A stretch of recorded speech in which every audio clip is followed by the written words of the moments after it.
it was a little after 9:30 that I'd swiped my badge, punched in my key code, went past Secret Service, and I was maybe, at most 50 feet from the door to the West Wing. And at which point, one of the guys stepped out of the sort of what I would call a guard shack and yelled over to his colleagues, "We have a plane incoming, ETA 90 seconds.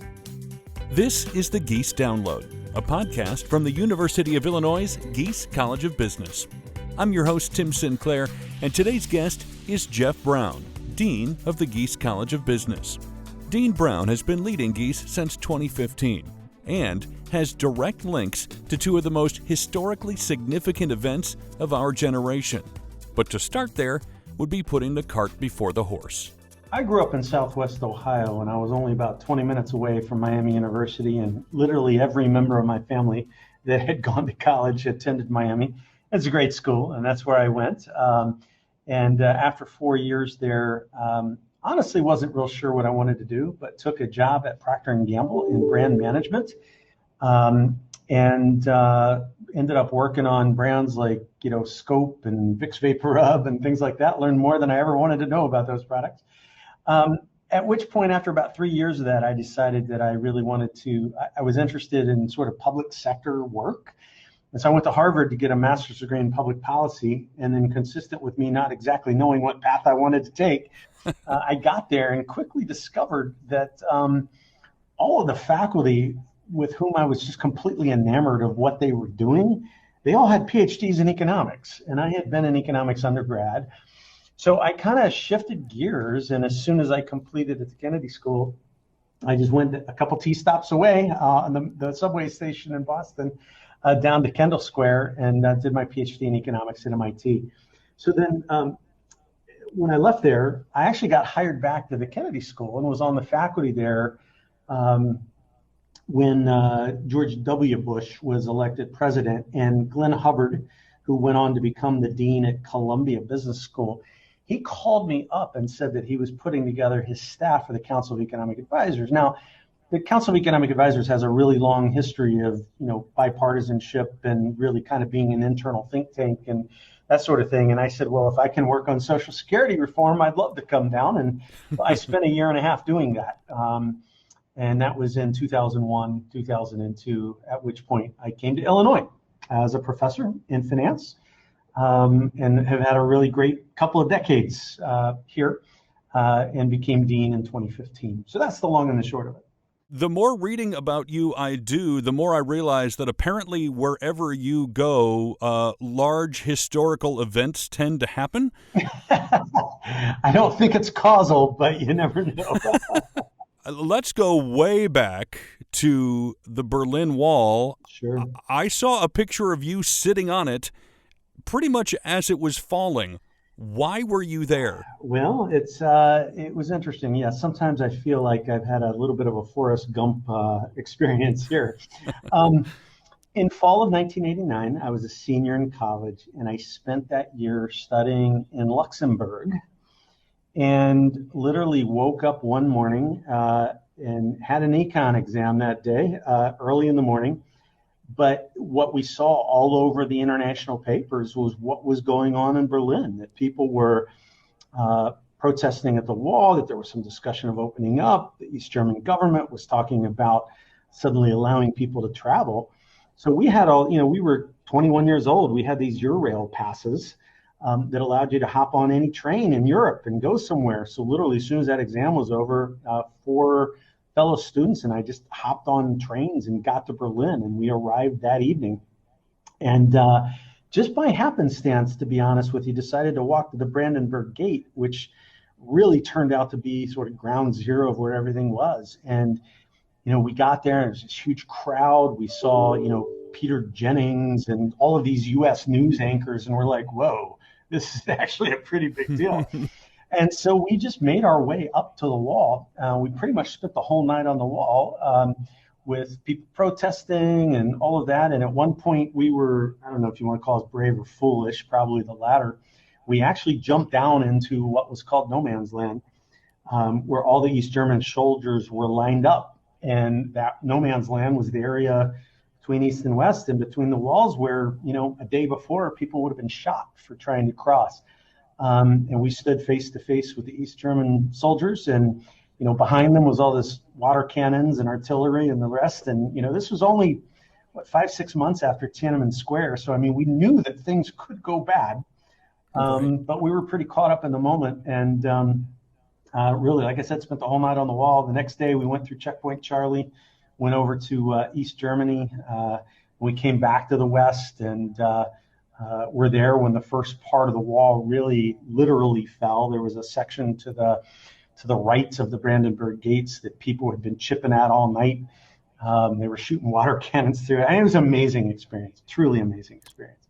Do you have a piece? I do, yeah. I had kept it away for safe storage, and my wife and I moved recently, and I refound it. So I was glad to have it. Well, let's fast forward 12 years. You're now working inside the White House on that Economic Advisors Council that you've mentioned. And it was a day that no one, certainly who was alive at the time, will forget. You were driving up to the White House on the morning of 9/11. Can you set some of the stage for that for us and tell a little bit of that story? Just as a little bit of background, I used to go in really early in the morning, mainly to avoid traffic, and because we had 2 little kids, and you work long hours when you're at the White House. So I thought if I got home in the evening, that'd be better. But that day was unusual because I'd woken up and I wasn't feeling 100%, and so I didn't leave the house until after 8 o'clock.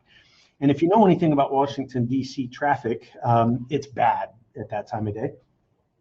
So I had NPR on, and I was hearing about, it must have been actually a little later because the first plane hit the World Trade Center at 8:46. And at the moment that news broke, I was stuck in traffic on I-95 right next to the Pentagon. And I was like, oh, wow, this is big. I got to hurry up and get into the office. And I actually pulled off 95 to go past the Pentagon and cut around another way, realized that traffic was just as bad, got back on 95. By the time I actually made it to the White House, the second plane had already hit the World Trade Center. It was clear this was an act of terrorism. I had, called my wife to alert her to what was going on. I finally made it. I parked on the Ellipse, which is the south parking lot in between the Washington Monument and the White House. And, we had to go through a security protocol to get into the White House grounds. And so it was a little after 9:30 that I'd swiped my badge, punched in my key code, went past Secret Service, and I was maybe 10 feet past the Southwest Gate and maybe, at most 50 feet from the door to the West Wing, at which point something was clearly was going wrong. The Secret Service radios were on high alert. The officers all looked alarmed and on high alert.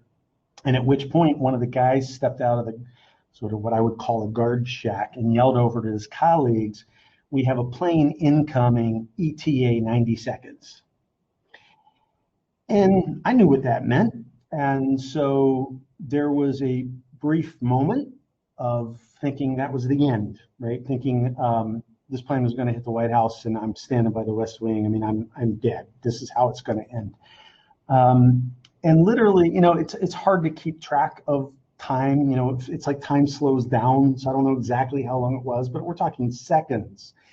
So I heard the Secret Service say that it had just hit the Pentagon. There were still planes airborne. And at that point, I sort of, whenever I've been in an emergency situation, I don't freeze. I don't always know what the right thing to do is, but I'm always going to act.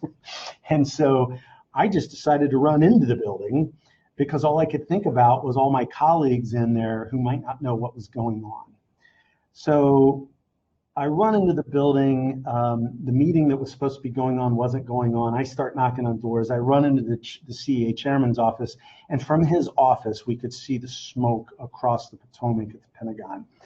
And so at that point, we knew what had happened there. But here's the part that a lot of people don't realize. The White House at the time did not have an emergency notification system. Wow, really? Yeah. So obviously by this point, Vice President Cheney has been picked up by the Secret Service and taken down to the bunker. And, the president's down in Florida reading books to school children, and he's been notified. But like all the staff in the White House complex, which includes the Eisenhower building, which is the building that I ran into, no, there was no way to notify them. Now that obviously got rectified later. So what started happening is I and others just started running down halls, like telling people to get out. And some people started pulling fire alarms in order to get people out. Anyway, we got a bunch of people out. At that point, again, I have no idea what time it is at this point. It's well after 10 o'clock. And I think, well, what else am I supposed to do? I guess I'm going to go back to my car and get home. So I run out of my car, at which point a news crew had just pulled up on the ellipse, and they're getting out of the car going, hurry up, get a camera on the White House now. And I see a plane coming, and I'm thinking, oh, now it's really happening. And then we all kind of realized together it was some kind of it was not a commercial aircraft. It was some kind of almost like an AWACS or something like that, some kind of a military plane. So I jump in my car. I drive home. I was living in Alexandria, and so I have to go by the Pentagon to get home. And at that time, I'm on the phone with my wife. I'm going through all this diesel smoke and fumes on 95. I couldn't even see the hood of my own car. I'm just driving slow, just hoping I get through all this with that. It was hard to breathe. It smelled, you're on high alert. And all of a sudden there was this loud bang and the phones went dead. And I couldn't reach my wife again until I got home. So you can imagine when I got home, she was a bit of a wreck. It turns out it was just Air Force jets being scrambled to get up there and guard the skies. So, I mean, that was my experience that day. And then I went home and experienced like tens of millions of other Americans just watching it on the news in complete disbelief and recognizing, once I heard about United 93 and Tad Beamer and the rest of the passengers that took that plane down and potentially saved either the White House or the Capitol from being struck, it was just an otherworldly feeling. I'm curious, in the days that followed, you had to go back to the White House. You still had a job to do, albeit, the country looked a little different when you went back. But what did you learn in the course of those days, whether it be about leadership or struggle or, what are the things that sort of resonate with you now that you look in the rearview mirror? Yeah, it's a great question, and it's one I've thought about. It's hard to articulate all the lessons that come from it, but there's no doubt it shapes who you are and shapes your DNA. The first thing I noticed, the first thing that was obvious right away, you pull up literally overnight, military barricades had gone up and so forth, and you suddenly are like, you know what?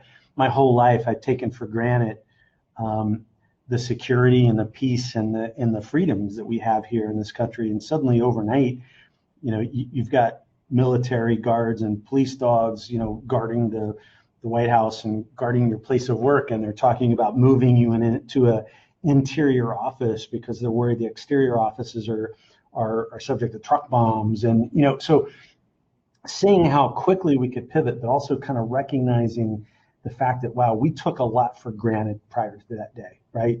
This country has been militarily strong. It had been a very long time since any battles were fought on our own soil. We have two big oceans helping and a strong military helping to protect us. And I no longer take any of that for granted. I don't take our freedoms for granted. I don't take the difficulty of leadership and crisis for granted. There's a lot that I don't take for granted anymore. For you now as a leader and having witnessed those events, how are you different? How has your leadership style been shaped perhaps by some of those experiences you got a chance to witness? It's always a hard question to answer because it had an important effect on shaping who I am. And I don't get to observe who I would have been in the absence of it, right? So it's hard to know exactly what to pinpoint, but I will tell you this. Having been through those kinds of experiences and it gives you a new appreciation for historical perspective and historical context and understanding global forces and all of this. So let's give an example. 18 months ago, or however long it's been now, when this pandemic hit, and I'm leading a higher ed, the Gies College of Business with hundreds of employees and thousands of students, and we're faced with this potentially really dangerous situation with a global pandemic, and it's changing everything we do, and we have to pivot like in the moment and do everything differently than before. It's actually, I think, very helpful in maintaining one's perspective and calm and composure and level-headedness to having had a kind of a front row seat at some of these big global events, because you realize we do get through them. We are a, smart, hardworking, innovative, can-do kind of place as a country, as a college.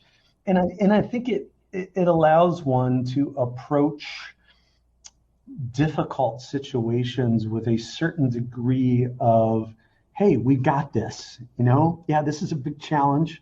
We've been through other big challenges before, and we're going to get through this. And I think in that sense, it's just provided a level of perspective and maturity that I might not otherwise have as a leader. I'm glad you brought that up, because during your first 5 years as dean, you made a pretty difficult decision to get rid of one of the programs that some people were pleased with that decision, some people weren't. But it feels like to me, and I'll let you tell a bit of the story, that decision ultimately set up the Gies College of Business to be better prepared to handle COVID and remote learning than you would have been otherwise. Is that how you see it? Yeah, I mean, that's certainly, I can't disagree at all with that statement. I mean, so, many MBA schools, many business schools view their MBA program as their crown jewel. In fact, there are many business schools where the MBA program is really the only degree they offer. Here at Gies, we have long had a very strong undergraduate program. We have a strong MBA program. We have lots of specialized master's programs and the like. But I did make a decision, I believe it was June of 2019, to essentially pull the plug on our residential MBA program. Now, just a couple years prior to that, we had really disrupted the business education space by launching a fully online, great value, low cost, high quality IMBA degree. But the decision to end the residential program was a very controversial decision. It was certainly one that kind of hit some emotional buttons with some of our students in the program, some of our recent alumni and the like. And I felt really, really good about the business rationale for the decision. But it was a difficult one because I knew that so many people were so personally invested in the program.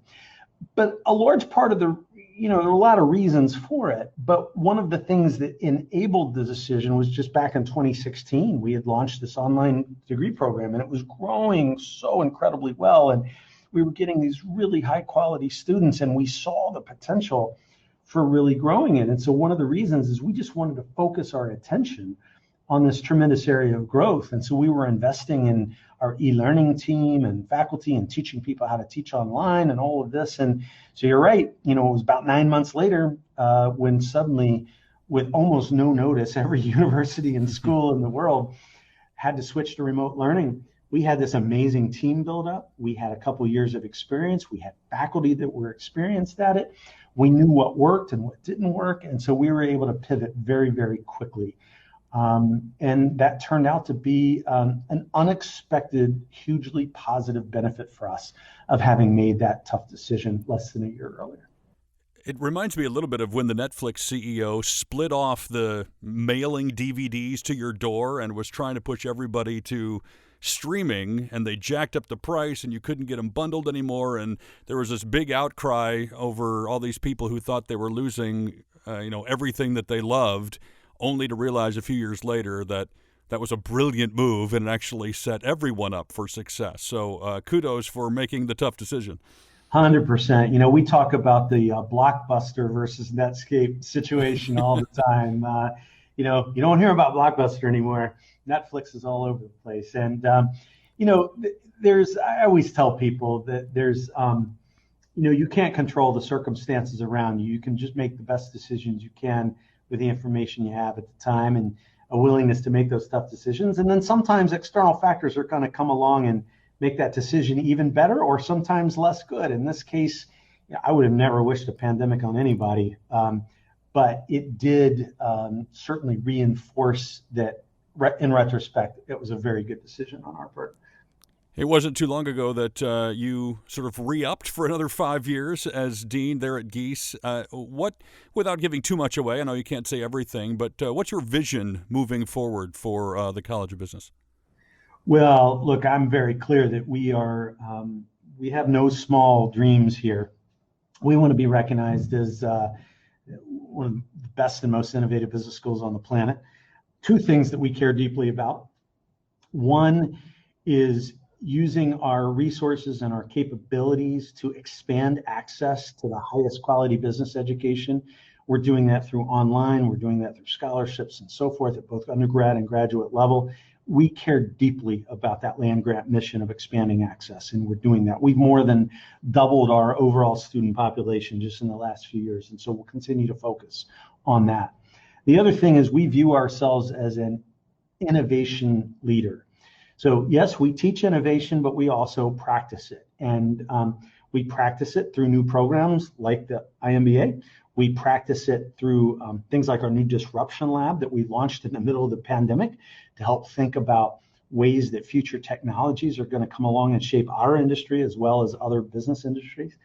And we also support student innovators and entrepreneurs through our entrepreneurship programs and the like. So we are 100% continuing to pursue those big picture missions, and the exact tactics and the way we will go about it. We're going to continue to be innovative and really drive things forward. I feel like we have so much momentum right now, even having just gone through one of the most unusual and challenging periods in the history of the school. I feel we're really well positioned right now. There's lots to be excited about, clearly, but I would imagine with all the things that cross your desk, there are things that keep you up at night as well and maybe cause a little bit of worry or fear. Do you have any of those things that jump to mind? Well, sure. I mean, we're in the midst of one right now. One of the implications or ramifications of the pandemic is that we have always prided ourselves in being a global institution, and we have students from all over the world that come here to study. One of the things that we learned is when there are health-related events or global political events that make it difficult for students to travel here, either because of health and safety reasons, because of difficulties getting visas, because of political strife, whatever the case may be, that obviously makes it difficult for us to serve those students. And so, we're not 100% through, but we're most of the way through this most recent episode. But those risks don't go away, right? I mean, obviously, U.S.-China relations continue to be strained. We have a lot of students from China that come here to study at the University of Illinois. We have to think very hard about how to best support those students while at the same time recognizing that we can't be overly reliant on students from any one country.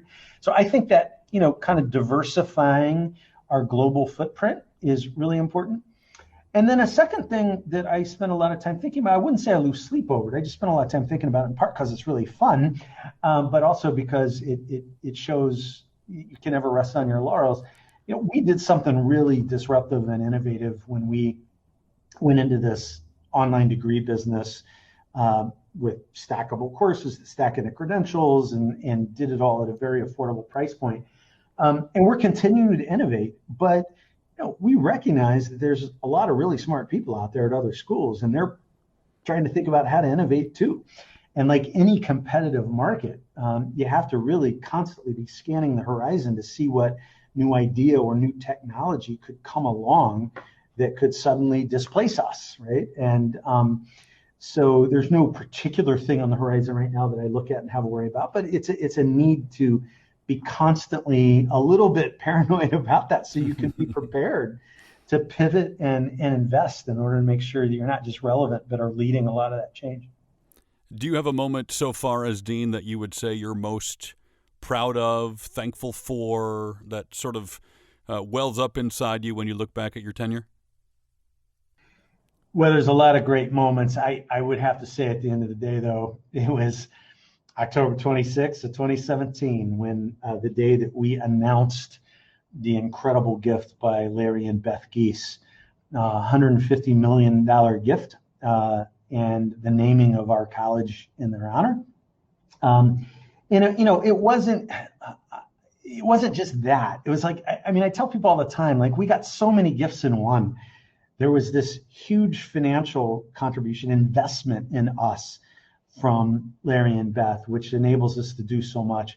But it was also, a vote of confidence that what we were doing was making a difference in the world, so much so that a business person as incredibly sophisticated and smart as Larry would look at that and go, I want to be associated with that. But it was also just overall, Larry has turned out to be an amazing partner, a strategic partner, a wonderful spokesperson for our school, a wonderful role model. He's been a great advisor to me. So that day, we just showed the video of that day to our new faculty just yesterday.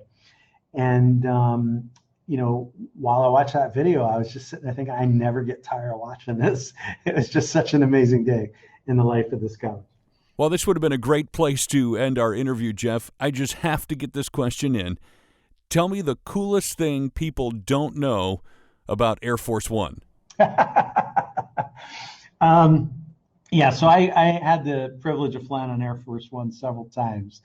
And let's see, what's the coolest thing that people might not know about it? Well, you may or may not know this. I did get to take a tour of the plane after one of the flights. They can do full-blown surgery on that plane. There is a doctor that travels with the president all the time. They have surgical table in place, everything. That's not normally where you ride when you're a special guest on the plane.